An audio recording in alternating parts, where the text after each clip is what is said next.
Hey, thème brûlant dans le monde de la gestion de patrimoine, on entend souvent que la loi empêche totalement de déshériter un enfant ou plusieurs enfants, mais comme souvent, la réalité est bien plus subtile que ça.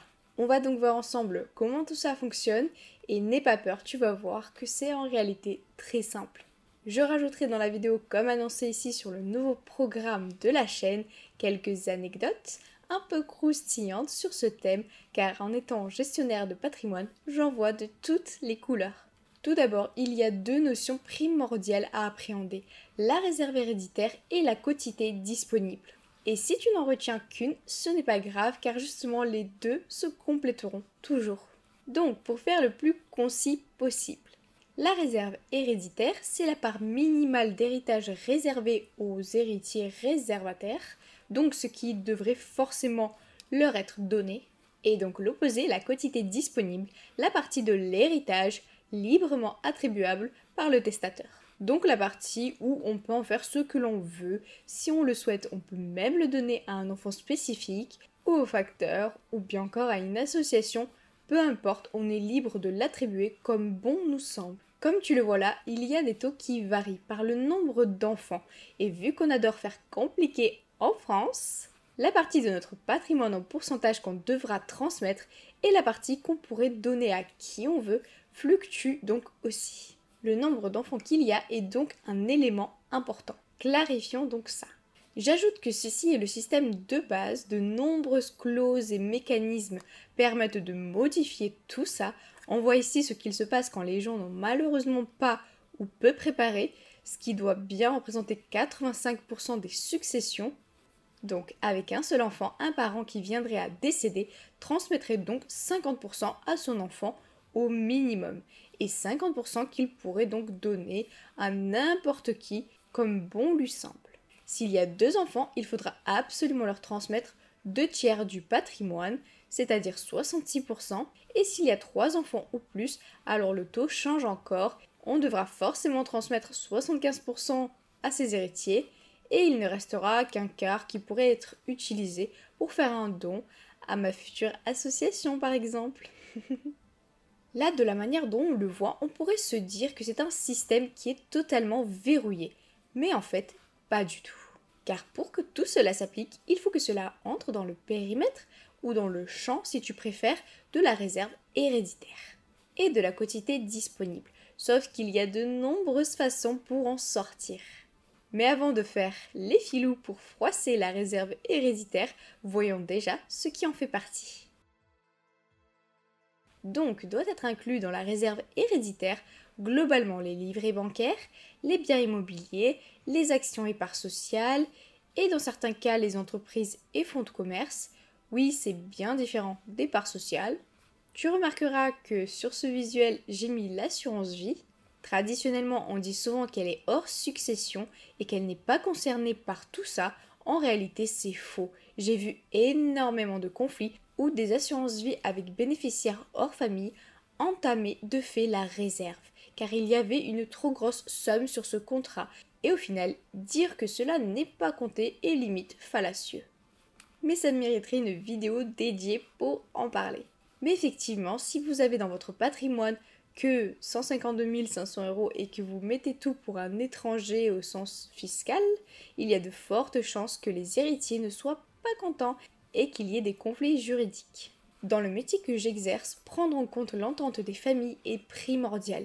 Les CGP qui ne font que vendre des placements sont vraiment à éviter.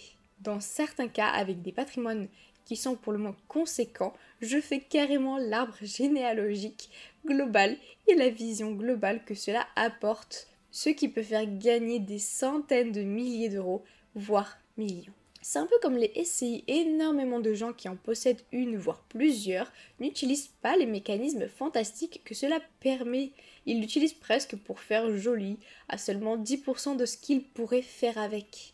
Quand on regarde ce petit tableau, on pourrait avoir l'impression que tout y rentre, mais en réalité, il existe des dizaines de façons plus ou moins complexes de soit moins transmettre aux enfants dans les médias et de repousser après un premier décès, soit de moins transmettre que la réserve tout en étant protégé de conflits juridiques, voire d'en avantager un.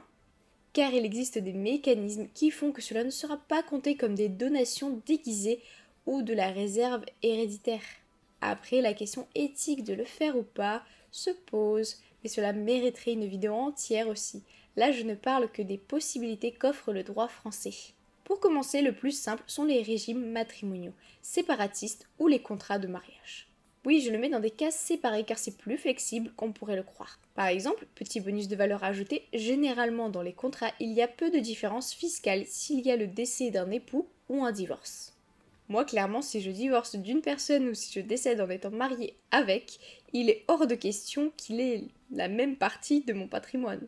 Et en présence d'enfants, à travers les régimes ou des contrats de mariage, on peut totalement protéger un conjoint survivant en lui laissant une totale ou partielle propriété du patrimoine tout en ayant déjà anticipé la succession. C'est-à-dire qu'au décès du conjoint survivant, les enfants pourront tout récupérer sans droit supplémentaire. Après, quand il y a eu des remariages et enfants de différents lits, c'est plus complexe. Mais déjà avec de simples contrats de mariage ou bien des clauses adossées, on peut totalement, temporairement froisser la réserve héréditaire. Et là, ce n'est pas très joli en termes d'éthique, mais imaginons un cas très classique. Le conjoint survivant avait tout en quasi-usufruit. En simplification, il avait l'obligation, après son décès, de rendre soit les biens à leur valeur, soit de rendre un patrimoine équivalent en valeur. Sauf que très souvent, ils n'ont pas grand chose à faire d'une obligation après décès. Donc pour résumer, la belle-maman ou le conjoint survivant crame tout ou presque. Effectivement, une clause de restitution intervient. Donc à son décès, ce qu'il y avait dans son patrimoine irait aux héritiers qui attendaient depuis le premier décès. Et patatras, la belle-mère avait rien d'autre, donc la clause de restitution est dans le vent. J'entends souvent dire qu'une clause de restitution protège les héritiers, mais bon, c'est un peu comme faire un pari avec un ami et dire t'inquiète, je te payerai après ma mort. J'ai d'ailleurs un collègue avocat qui dit souvent les clauses de restitution c'est aussi protecteur pour les héritiers qu'un parapluie dans un cyclone. Et si ça t'intéresse, les bons fiscalistes ou avocats ou les CGP ayant la CJA diront plutôt froisser la réserve héréditaire plutôt que déshériter un héritier. Et avant de citer certains mécanismes plus complexes, la plus simple de toutes les manières pour déshériter un enfant est d'aller dans n'importe quel pays anglo-saxon car ils n'ont jamais ces notions de réserve héréditaire ou quotité disponible. Car la loi qui s'applique dans une succession est la loi du dernier domicile, d'autant plus si la personne décédée avait la résidence fiscale dans cet autre pays que notre fabuleuse France. Vis-à-vis de notre enfer, non pas fiscal mais administratif. Donc, comme on l'a vu précédemment, l'assurance vie est souvent utilisée pour cela. Mais disons que dans de nombreux cas, les enfants peuvent faire des problèmes si rien n'est fait. Donc je la laisse dans la liste, mais certaines clauses sont nécessaires pour faire cela en toute sécurité. Et là, on va entrer brièvement dans la véritable ingénierie patrimoniale, mais vu que chacun mériterait 40 minutes au moins, je citerai ces outils surpuissants et j'en ferai prochainement un contenu plus adapté, mais au moins vous aurez les noms et les mécanismes. Il y a tout d'abord la tontine immobilière. Même s'il y a des avantages et des inconvénients, il est possible de rédiger la tontine de manière à ce que le premier décédé sur le couple ne soit plus considéré comme propriétaire, donc cela ne rentre plus dans la réserve héréditaire. Pour ça, il y a de nombreuses conditions, mais la plus importante est que les deux membres du couple y aient investi des sommes d'argent comparables. C'est souvent vu comme un outil vieillot, mais si c'est bien utilisé dans un but spécifique, c'est puissant. Deuxièmement, il y a la société civile avec un démembrement croisé. Comme dit précédemment, les SCI sont souvent utilisés de manière pas très optimisée vis-à-vis des possibilités. Il faut s'en servir dans des objectifs spécifiques. Et oui, même s'il y a un léger coût comptable, pour de l'investissement direct, une SCI par bien sera largement plus rentable en incluant la fiscalité, le coût du comptable sera dérisoire car on pourra récupérer l'antériorité du bien et dans certains cas le levier fiscal est magnifique. Et ma préférée car elle est extrêmement trop sous-cotée, l'utilisation d'actions de préférence dans une SAS qui permet une gestion de la société immense, y compris des dividendes, si les statuts sont bien faits tout en ayant déjà transmis la grande majorité des parts aux enfants. Vous pouvez aussi conserver les droits de vote et il existe différentes manières légales avec lesquelles même le JAF approuverait et encore ainsi on peut même avoir à l'éviter. Et pour conclure, il existe le prêt à usage ou aussi appelé commoda.